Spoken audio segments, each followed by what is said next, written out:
اور تم لوگ جس بات میں اختلاف کرتے ہو اس کا فیصلہ اللہ کی طرف سے ہوگا. یہی اللہ میرا پروردگار ہے، میں اسی پر بھروسہ رکھتا ہوں اور اسی کی طرف رجوع کرتا ہوں.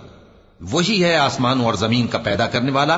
اسی نے تمہارے لیے تمہاری ہی جنس کے جوڑے بنائے اور چوپایوں کے بھی جوڑے بنائے. وہ اسی طرح تم کو پھیلاتا رہتا ہے.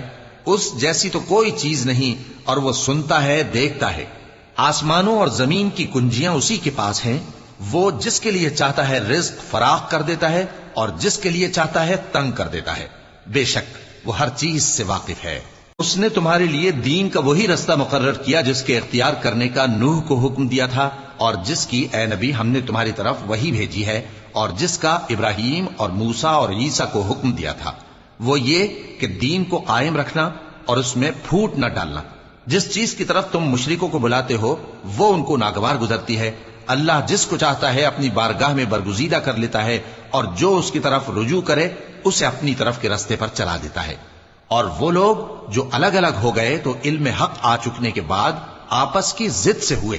اور اگر تمہارے پروردگار کی طرف سے ایک وقت مقرر تک کے لیے بات نہ ٹھہر چکی ہوتی تو ان میں فیصلہ کر دیا جاتا.